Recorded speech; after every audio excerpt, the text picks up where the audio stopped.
Hi everyone, so I welcome you all to this PT 365 Polity series. So we have completed 4 topics. Now let us move on to our 5th topic, that is elections. So first news regarding elections is simultaneous election. Let us see किस news में क्या है.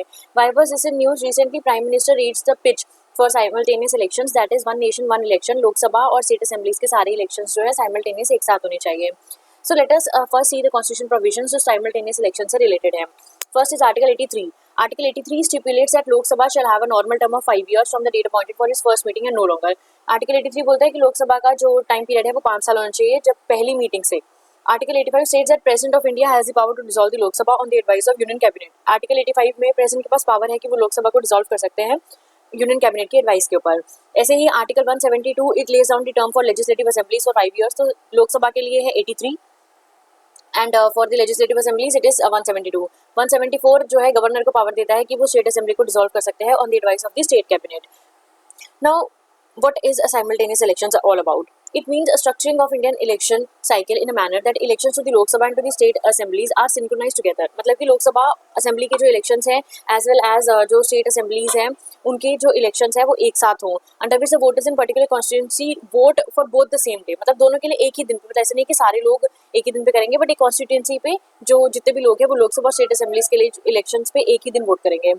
सो simultaneous elections they were normal until 1967. 1967 तक normal थे क्योंकि एक ही party थी पूरी पावर में. But following the resolution of some legislative assemblies in 1968 and 69 and that of the Lok Sabha in 1970 elections to the state assemblies and parliament have been held separately. तो फिर उसके बाद ये जो रिजोल्यूशन होते गए असेंबलीज और लोकसभा का एक बार जो होगा उसके बाद फिर जो इलेक्शन है वो अलग अलग होने लग गए. Later the simultaneous election idea was propose by election commission. 1983 में दोबारा से इलेक्शन कमीशन ने आइडिया प्रपोज करा which was referred by the law commission also and NITI Aayog and recommended by Dinesh Goswami committee also. तो 3-4 अच्छे authorized committees and as well as organizations ने इसको recommend किया है. It does not mean that voting across the country for Lok Sabha and state assemblies happen in a single day. तो एक ही दिन में नहीं होगा. It can be conducted in a phase wise. Phases होंगे बहुत सारे and voters in a particular constituency they vote for both state assembly and Lok Sabha in the same day. मतलब voting एक दिन में सारे सबके एक साथ नहीं होंगे, but हाँ एक particular constituency में voting जो है वो एक दिन में हो सकती है ना. some are common news related to it, that is common electoral roll, one nation one electoral roll. The government has also pitched for a common electoral roll for elections to the panchayat, municipality, state assembly and to the Lok Sabha. तो government ने ये भी बोला है कि एक common electoral role होना चाहिए panchayat, municipality, state assembly, Lok Sabha सारे इलेक्शंस के लिए. मतलब एक ही रोल होना चाहिए. Now what is common electoral role? State election commissioners that supervise the municipal and panchayat elections. तो जो म्यूनिसिपल और पंचायत के इलेक्शंस होते हैं वो स्टेट इलेक्शन कमीशंस देखते हैं. They are free to prepare. वो अपना खुद का इलेक्टोरल रोल बना सकते हैं जो भी लोकल बॉडी के इलेक्शंस हो रहे हैं. And this exercise does not have coordinated with the election commission. तो इलेक्शन कमीशन का जो है स्टेट इलेक्शन कमीशन के साथ कोई लेना देना नहीं. मतलब सुपरवाइज करता है बट वो अपना रोल खुद बनाते हैं स्टेट इलेक्शन कमीशन वाले. However each SEC is govern by separate state act. तो अलग अलग स्टेट एक्ट बने हुए हैं उनके लिए. Some state laws allow the SEC to borrow and use the election commission voters rolls. तो कभी कभी क्या होता है कुछ स्टेट्स में ये कि आप इलेक्शन कमीशन का ही वोटर रोल ले लो एज बेस. ठीक है, अपने प्रिपरेशन के लिए उसको बेसिस ले लो और रोल्स को म्यूनिसिपैलिटी और पंचायत इलेक्शंस के लिए आप उसके बेसिस पे रिवाइज कर लो. Currently all the state except UP, Uttarakhand, Odisha, Assam, Madhya Pradesh, Kerala, Odisha, Assam, Arunachal Pradesh, Nagaland and UT of Jammu and Kashmir adopt EC's roll for local body polls. मतलब कि सारे स्टेट्स ये यूपी, उत्तराखंड, ओडिशा, असम, MP, केरला इन सबको छोड़ के Odisha, Assam, Arunachal Pradesh, Nagaland, UT of Jammu and Kashmir वो इलेक्शन कमीशन के रोल जो है लोकल बॉडी पोल्स के लिए ही यूज करते हैं. It has been argued that the preparation of a separate voters list causes duplication of essentiality the same task between two different agencies thereby duplicating. मतलब कि electoral roll Lok Sabha के लिए अलग है, फिर जो लोकल जो म्यूनिसिपल या पंचायत के लिए इलेक्शन के लिए उसके अलग अलग है. तो काम तो एक ही है बट वही डुप्लीकेट एफर्ट अलग अलग हो रहे हैं, टाइम वेस्ट हो रहा है. तो उसको एक ही ले सकते हैं ना. Law commission recommended the common electoral roll in its 255th report in 2015. It too adopted a similar stand in 1999 and 2004. तो लॉ कमीशन दोनों चीज़ों पे अपना पॉइंट ऑफ व्यू दे चुका है कि ऐसा होना चाहिए साइमल्टेनियस इलेक्शन पे भी और कॉमन इलेक्टोरल रोल पे भी. For implementing the common electoral roll constitution amendment to article 343K and 343ZA would be required to make it mandatory कि सिंगल इलेक्टोरल रोल हो सारे इलेक्शंस के लिए जितने भी कंट्री में हो रहे हैं. So article 243K and 243ZA give the power of superintendents direction control of preparation of electoral rolls and conduct of local body elections to the state election commissions. तो इसके आर्टिकल 243K एंड 243ZA के under SEC की power है कि वो local body के electoral और direction superintendents ये सब देख सकते हैं. So now our next news is electoral bond scheme. Now what is it? Why was this in news? So CIC has ruled the disclosure of identity of electoral bond scheme donors under the RTA Act. It will not serve any larger public interest and will violate the provisions of the Act itself. Section 8 of the RTA Act exempts the public authority to give a citizen information available to a person in his fiduciary relationship unless the competent authority is satisfied that larger public interest warrants the disclosure of such information. So RTA already हम और सबका आपको होगा तो RTA Act 2005, इसके बाद वाले news में पढ़ेंगे भी कि इसमें क्या क्या है. सेक्शन 8 ऑफ आरटीआई में पब्लिक अथॉरिटी जो होती है, जो पब्लिक इंफॉर्मेशन ऑफिसर्स होते हैं, उनको एग्जेम्पशन दे रखा है कि जो सिटीजन की फिड्यूशरी रिलेशनशिप है, something related to money and all, वो आप नहीं बता सकते हो अनटिल अनलेस कोई लार्जर पब्लिक इंटरेस्ट है. उस इन्फॉर्मेशन को बताना बहुत ज़रूरी है, बहुत पब्लिक में प्रॉब्लम हो रही है इन अ पब्लिक इंटरेस्ट, तब बता सकते हो. अभी सीआईसी ने ये कहा है कि अगर हम इलेक्टोरल बॉन्ड स्कीम्स के जो डोनर्स हैं उनकी आइडेंटिटी बता देंगे तो फिर वो एक्ट का ही खुद का ही वायलेशन है और वो ऐसा कोई पब्लिक इंटरेस्ट के लिए ज़्यादा इंपॉर्टेंट है भी नहीं. सो ये जो इलेक्ट्रल बॉन्ड स्कीम है ये पॉलिटिकल फंडिंग क्लीनअप के लिए लाया गया था. सबसे पहले इलेक्ट्रल बॉन्ड क्या है? It is an interest free financial instrument for making anonymous donations to political parties. It's resemblance of a promissory note. तो ये क्या है? एक ब्लैंक पेपर होता है जिसपे ये एक फाइनेंशियल इंस्ट्रूमेंट है जिसपे क्या करता है, कोई भी इंसान, फॉर एग्जांपल XYZ, कोई भी इंडिविजुअल, कोई भी कंपनी जाके एनोनिमस डोनेशन देता है बस बैंक को. जैसे SBI ऑथराइज है सिर्फ इसके लिए, तो सिर्फ बैंक को पता होता है कि वो पैसे किसने दिए हैं और कौन सी पार्टी को दिए हैं. वो सारी जो इन्फॉर्मेशन है वो अब सीक्रेट रहती है. हु मे परचेज, कोई भी सिटीजन, ठीक है, सिटीजन ऑफ इंडिया और body incorporated in the country can purchase this bond. Bond denomination 1000, 10,000, 1 lakh, 1 million, 10 million ऐसे होंगे और ये सिर्फ और सिर्फ SBI की सिलेक्टेड ब्रांचेस से ही खरीदे जा सकते हैं. व्हेन में सच बॉन्ड्स भी बॉट तो कैसे खरीद सकते हैं? ये 10 दिन के लिए हर चौथे महीने, जैसे जनवरी, देन अप्रैल, देन जुलाई एंड देन अक्टूबर में मिलते हैं, तो हर 4th मंथ. लाइफ स्पैन है, इनको रिडीम कर सकते हैं. जैसे कोई भी पॉलिटिकल पार्टी है जो रजिस्टर्ड है, this word is very important कि रजिस्टर्ड पॉलिटिकल पार्टी होनी चाहिए, वो 15 दिन के अंदर अंदर इसको रिडीम कर सकते हैं. 15 दिन की बात करेंगे तो फिर वो उन्हें नहीं मिलेगा. Which political parties are eligible to receive the donations? Political parties जिन्होंने एटलीस्ट 1% वोट लोकसभा इलेक्शंस में लिए हैं या फिर स्टेट असेंबली इलेक्शंस जो है उसमें 1% लिए हैं एंड वो रजिस्टर्ड हैं.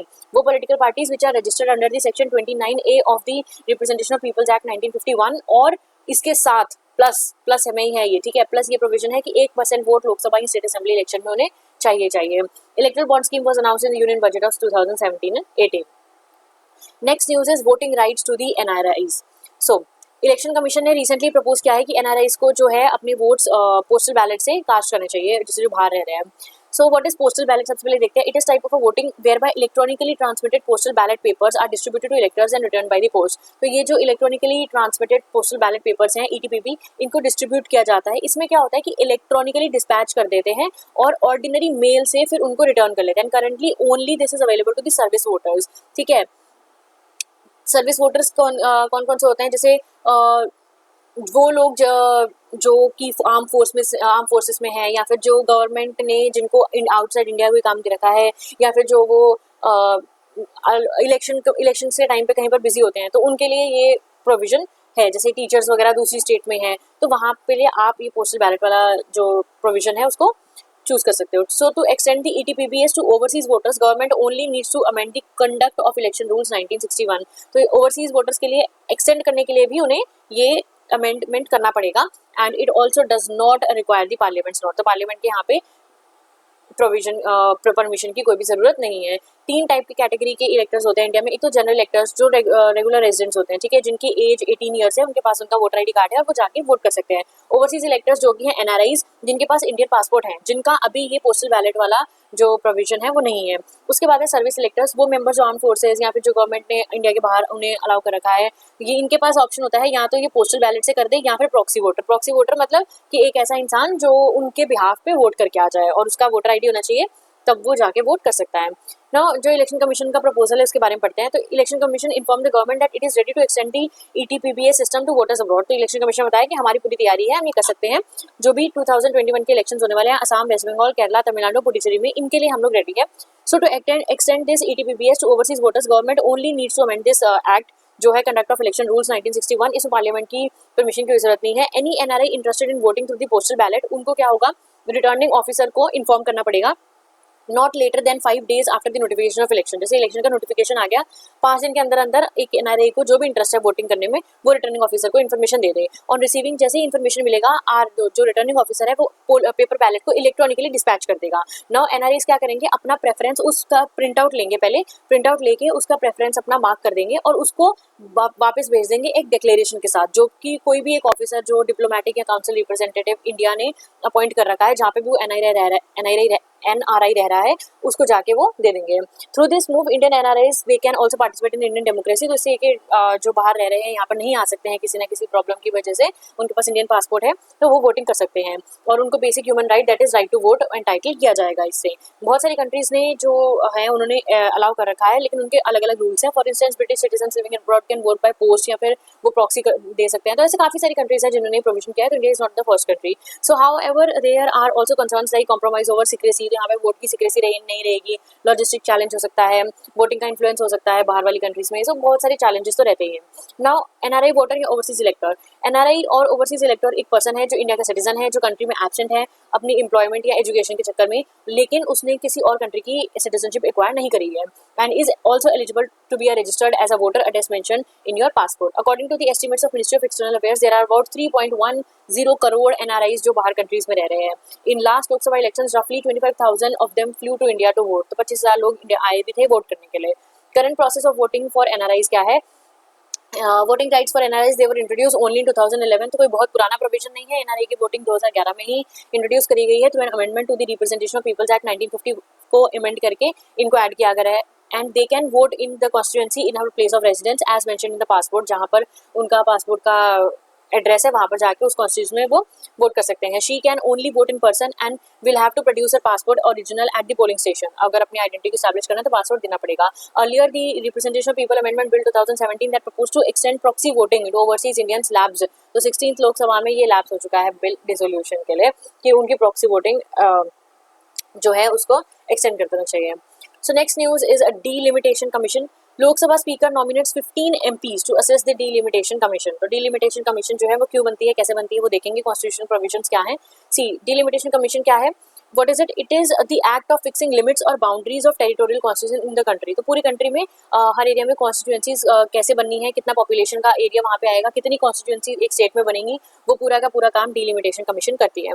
कॉन्स्टिट्यूशनल मैंडेट इसको मिला है या नहीं मिला है? So there are some provisions. Article 82 parliament after each census enacts the delimitation act to establish the delimitation commission. तो पार्लियामेंट हर सेंसस के बाद एक डीलिमिटेशन एक्ट इनेक्ट करता है और उससे डीलिमिटेशन कमीशन बनाता है। Also article 170 same act applies for state delimitation. तो 82 का है जो सेंटर के लिए है और 170 फॉर स्टेट के लिए। प्रीवियस कमीशन जो है वो बन चुके हैं 1952, 1963, 1973, 2002। अब जब भी अगला कंसेंसस होगा उसके बाद। कंपोजिशन क्या है? 3 एक्स ऑफिशियल मेंबर्स होते हैं। एक तो सर्विंग या रिटायर्ड सुप्रीम कोर्ट जज, वो चेयरमैन होंगे। चीफ इलेक्शन कमिश्नर और the election commissioner nominated by the chief election commissioner, state election commissioner of the concerned state. Functions क्या है? They determine the number and boundaries of constituencies की कितने constituencies होंगे, कितने नंबर में होंगे, बाउंड्रीज कौन कौन सी होंगी, उनका पॉपुलेशन जो है वो इक्वल होना चाहिए, पूरा नहीं but approximately it should be equal. Also जो SC और STs के रिजर्व्ड सीट्स हैं उनको भी आइडेंटिफाई करते हैं। करंट पोजीशन क्या है? Orders have force of law, no delimitation post in 1981-91 census के बाद कोई डिलिमिटेशन कमीशन नहीं है। 84th constitution amendment act of 2002 ने फ्रोज कर दिया है फर्दर डिलिमिटेशन को टिल 2026। तो अभी 2026 तक तो नहीं है, इसके बाद बनाएंगे। सो अभी के लिए I was this in news because Lok Sabha speaker ने 15 MPs को असिस्ट किया है कि आप डिलिमिटेशन कमीशन जो है उसको बनाओ। Now, our next news is right to recall. Now, let us see what is this and why it is a news. So, recently, Haryana Assembly ने हरियाणा पंचायती राज सेकंड अमेंडमेंट बिल 2020 को पास किया है, which provides that right to recall members of Panchayati Raj institution. तो right to recall एक provision है जो पंचायती राज institution के लिए उन्होंने ऐड किया है। Now, what is right to recall? Right to recall is a process whereby the electorate has the power to remove the elected officials before the expiry of their term. तो right to recall एक ऐसा provision है जहाँ पे जितने भी electorates होते हैं जिन्होंने वोटिंग करी है, उनके पास ये ऑप्शन है कि आप जिन्होंने भी मतलब जिनको भी आपने एज इलेक्शन में वोटिंग दिया है या फिर जो भी इलेक्टेड ऑफिशियल्स हैं, उनके टर्म के एक्सपायरी से पहले आप उनको रिमूव कर सकते हो। It is an example of instrument of direct democracy. So now let us see first की डायरेक्ट डेमोक्रेसी क्या है. Direct democracy describes those rules, institutions and process जो पब्लिक को वोट देने का इनेबल करते हैं directly on the propose constitutional amendment, law, treaty, policy decision. तो डायरेक्टली वोटिंग हो रही है यहाँ पे. Now what are the provisions? बहुत सारे इंस्ट्रूमेंट्स हैं जो डायरेक्ट डेमोक्रेसी में है. First is referendum. It allows the electorate a direct vote on a specified political, constitutional और लेजिस्लेटिव इशू. कोई भी लेजिस्लेटिव, कॉन्स्टिट्यूशनल, पॉलिटिकल इशू है तो उसमें आप डायरेक्ट वोटिंग कर सकते हो through the process of referendum. The outcome is binding on the government. तो रेफरेंडम में जो भी आउटकम आया है, जो भी गवर्नमेंट को वो मानना ही पड़ेगा. It is binding. Next is citizens initiatives. It allows the electorate to vote on a constitutional legislative measure proposed by the people if the proponents of the measure gather enough signatures to support it. तो क्या होता है कि अगर कोई भी constitutional legislative measure लाया गया है या फिर लोगों ने सोचा है अपने आप और उसको सिग्नेचर्स किए हैं, मतलब काफी सारी मेजोरिटी में सिग्नेचर करके उन्होंने गवर्नमेंट को दिए हैं, तो दैट इज सिटीजन इनिशिएटिव. तो सिटीजन का वो इनिशिएटिव है. Next is plebiscite. So it is a kind of referendum. ये भी एक रेफरेंडम ही है जो गवर्नमेंट करता है on the strength of the right of self determination enjoyed by the section of people. It may और मे नॉट बी बाइंडिंग. बस referendum और प्लेबसाइट में यही डिफरेंस है कि प्लेबसाइट इज नॉट बाइंडिंग. चाहे तो गवर्नमेंट एक्सेप्ट कर सकती है, चाहे तो नहीं करेगी, but referendum is binding. Next is agenda initiatives. It is a popular right that does not necessarily lead to referendum vote. It places an issue on the political agenda and requires specific authority to consider and act on the proposal. तो agenda initiative क्या है कि कोई particular ऐसी चीज़ है जिसमें ज़रूरी नहीं है कि referendum vote आपको चाहिए ही चाहिए. बस ऐसे ही किसी issue को ऐसा political agenda है उसके ऊपर अवेयरनेस फैलानी है या फिर कोई स्पेसिफिक अथॉरिटी चाहिए जिसको कंसिडर करे इस प्रपोजल को देखे, तो उसके बेसिस पे फिर एक कोई एजेंडा लेते हैं और उस बात करते हैं, जैसे एनजीओ वगैरह हैं. Now this bill also allows recall of village sarpanch and members of the block level and district level panchayats if they fail to perform. तो सरपंच भी है यहाँ पे, ब्लॉक लेवल मेंबर और डिस्ट्रिक्ट लेवल पंचायत के जो मेंबर्स हैं वो सारे यहाँ पे आएंगे. दे टू रिकॉल 50% मेंबर्स जो वार्ड या फिर ग्राम सभा है, ग्राम सभा वो सारे मेंबर्स होते हैं जो एक विलेज में वोट करते हैं. सो उनके अगर 50% मेंबर ने राइटिंग में दे दिया है कि वो प्रोसीडिंग्स को इनिशिएट करना चाहते हैं तो वो राइट टू रिकॉल का प्रोसीडिंग इनिशिएट कर सकते हैं. And this will be followed by a secret ballot. तो ये सीक्रेट बैलेट होगा on which there recall will require 2/3 members voting against them. तो 2/3 मेंबर्स की वोटिंग उनके अगेंस्ट चाहिए ही चाहिए. एक तो प्रोसीडिंग्स इनिशिएट के लिए 50% मेंबर का राइटिंग में चाहिए ही चाहिए कि हाँ हम ये इनिशिएट करना चाहते हैं. So there are some other news. For example, first is star campaigners in elections. So recently, Election Commission of India removed the Congress leader Kamalnath from the party's list of star campaigners. So star campaigners क्या होते हैं ये important नहीं है, but what are star campaigners? This is important. They are nominated by political parties. तो political parties star campaigners को nominate करती हैं ताकि वो campaign कर सकें उनके constituencies में. जो star campaigners की list है, it must be communicated to Chief Electoral Officer. तो उनको देना पड़ता है आपको list बना के, और Election Commission of India एक हफ्ते के अंदर जैसे जब भी election का notification आएगा तो जो भी डेट दी जाएगी under section 77(1) of the representation of people act of 1951, और जो भी स्टार कैंपेनर्स हैं उनका लिस्ट पूरा प्रोवाइड करना पड़ेगा. और recognised political party can have 40 star campaigners. तो कोई एक पार्टी जो रिकॉग्नाइज्ड है वो 40 ले सकती है, लेकिन जो अनरिकॉग्नाइज्ड है वो 20. But here the point is कि ये रजिस्टर्ड होनी चाहिए, पॉलिटिकल पार्टी रजिस्टर्ड होनी चाहिए, चाहे वो अनरिकॉग्नाइज्ड है चाहे वो रिकॉग्नाइज्ड है. Expenditure incurred on the campaigning by such notified star campaigners is exempt from being added to election expenditure. तो जितना भी खर्चा उस स्टार कैंपेनर पे होता है, उसके कैंपेनिंग करने पे होता है, वो सारा का सारा इलेक्शन एक्सपेंडिचर से बाहर है, उसको एग्जेम्पशन दे रखा है. However, this only applies when a star campaigner limits herself to a general campaign for the political party he or she represents. Recently election commission of India ने ये नॉर्म्स जो है स्टार कैंपेनर्स के उनको revise किया है जितने भी कोविड पेंडेमिक के टाइम पे इलेक्शंस है उनके लिए. So maximum limit star campaigners की क्या है? फॉर अ रिकॉग्नाइज्ड नेशनल और state political party it shall be 30 instead of 40. तो पहले 40 था रिकॉग्नाइज के लिए, उसको कम करके 30 कर दिया है. ऑल्सो अनरिकॉग्नाइज्ड के लिए 20 था, उसको कम करके it is 15. Period of submission of the list of star campaigners has also been extended. तो पहले 5 दिन था, अब 7 दिन से लेकर 10 दिन तक दे दिया है डेट ऑफ नोटिफिकेशन से. इफ अ कैंडिडेट और हर election agent share stage with a star campaigner at the rally, then the entire expenditure on that rally other than the travel expenses is added to the candidate. देखो अगर वो star campaigner के साथ जो candidate हैं जो election में लड़ रहे हैं उन्होंने स्टेज शेयर कर लिया है, एक पर्टिकुलर स्टेज पे वो शेयर कर रहे हैं, तो वो जितना भी खर्चा है ट्रैवल एक्सपेंसेस को छोड़ के सारा का सारा आपके इलेक्शन एक्सपेंडिचर में ऐड होगा. और अगर आपने स्टेज शेयर नहीं किया तो फिर आप कितना भी खर्चा उन पर कर सकते हो, वो ऐड नहीं होगा. Next is election expenditure. Now what is election expenditure? So following the Election Commission's recommendation to increase the poll expenditure, Ministry of Law and Justice, it approved 10% increase in the same for the election campaigns. Election Commission has argued that in order to follow Election Commission's restrictions on rallies and meetings during a pandemic, candidate have to make added expenditure. तो ने बोला है कि जैसे Election Commission के जो इतने भी restrictions हैं rallies और meetings पे pandemic के टाइम पे, तो अब एक्स्ट्रा खर्चा उसके लिए आएगा ही आएगा. Now what is election expenditure all about? Rule 90 of the conduct of election rules 1961 prescribes कि टोटल इलेक्शन का एक्सपेंडिचर एक कैंडिडेट कितना कर सकता है और वो एक मैक्सिमम लिमिट से एक्सीड नहीं कर सकता, मतलब एक लिमिट लगाई गई है. Any change in the rule requires law ministry का अप्रूवल. तो जैसे अभी भी law and ministry of law and justice ने 10% इंक्रीज किया है, तो इसलिए मिनिस्ट्री ऑफ लॉ का जो परमिशन है वो चाहिए ही चाहिए. Current expenditure limit for a state and a parliament election it differs from state to state. तो हर स्टेट के लिए अलग अलग है. A limit has been fixed for all the expenses such as prints, electronic advertisement से लेके social media account, public meeting, सब कुछ लिमिट में ऐड होता है. Election commission imposes limits on campaign expenditure incurred by कोई candidate but not bye a political party. एक particular political party पे जो एक्सपेंडिचर है वो नहीं आएगा, बट अ पर्टिकुलर कैंडिडेट जो है उनका जो इनकरेंस है वो इसमें ऐड होगा. Government has amended the rule to allow the increase in expenditure ceiling. The poll ceiling has now increased from 70 से 77 लाख हो गया लोकसभा इलेक्शंस के लिए एंड 28 लाख से 30.8 लाख हो गया है असेंबली इलेक्शंस के लिए. The rules shall remain in force until they are denotified by the central government. तो ये रूल्स तब तक रहेंगे जब तक सेंट्रल गवर्नमेंट इन्हें डीनोटिफाई नहीं कर देते हैं.